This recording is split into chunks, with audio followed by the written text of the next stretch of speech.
So what are we looking at here, and what will be the fallout from all of this? Former law clerk to Justice Alito, Barbara Smith, former law clerk to Justice Anthony Kennedy, Joshua Matz. So welcome to both of you. I do appreciate you taking the time.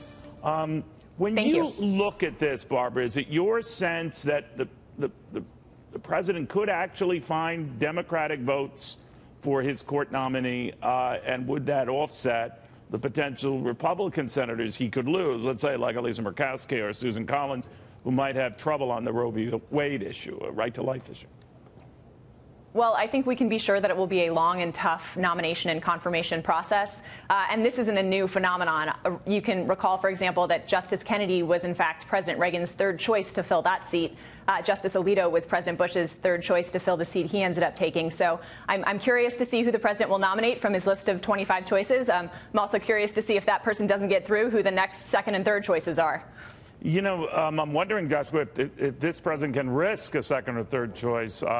That, you know, he was very fortunate with Neil Gorsuch, but that list of 25 individuals has been out there a long, long time. So I'm sure the opposition, whatever you want to call them, has had more than enough time to do exhaustive research on each and all.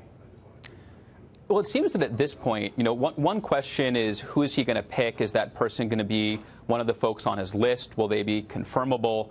You know, I just think one of the important things to step back and think about here is that Justice Kennedy played an extraordinarily important role at maintaining balance on the Supreme Court and keeping the court a place that the whole country, rather than just one half of it or the other, could look to as the final word on the Constitution and feel that their understanding of the Constitution actually had a shot.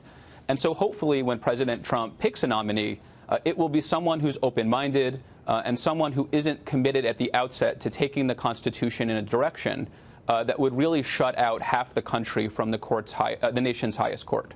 You know, much has been said and written about just what Josh pointed out, Barbara, that justices can surprise you. David Souter ended up being a lot more liberal than President Bush Sr. thought. Even the case of Anthony Kennedy, who was really one of the first to vote for something that confirmed a key aspect of Roe v. Wade, much to Ronald Reagan's surprise. So they don't necessarily go to script, but how do you think that gets sorted out here?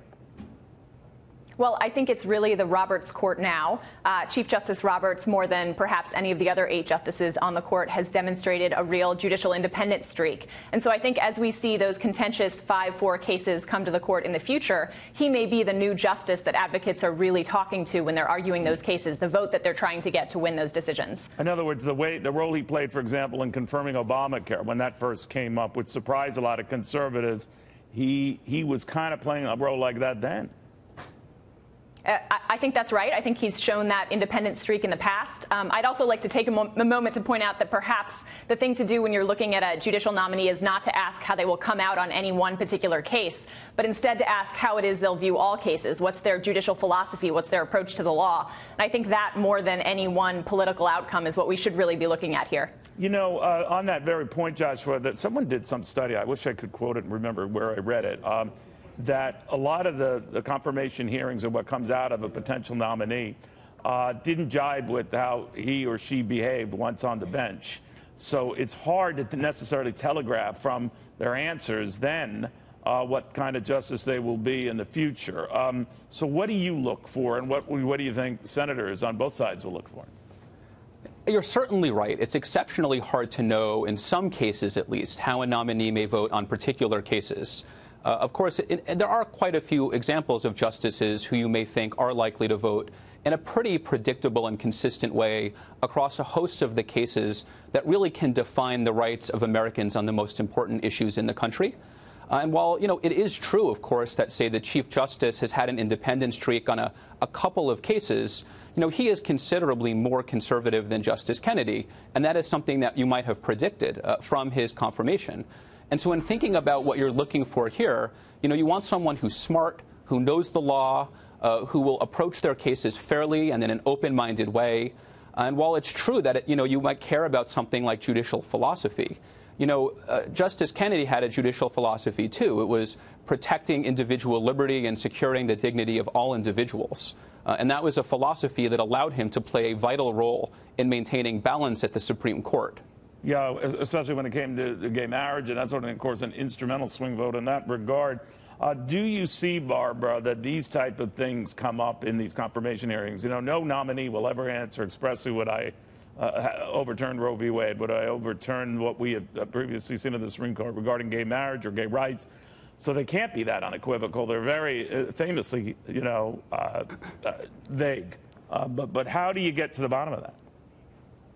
Well, nor should a nominee answer those types of questions, Neil.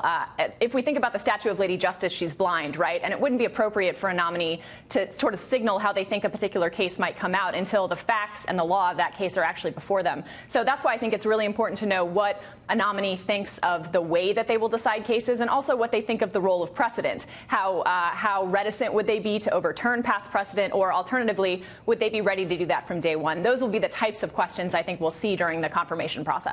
Very interesting. Barbara, final word on that. Joshua, I want to thank you as well.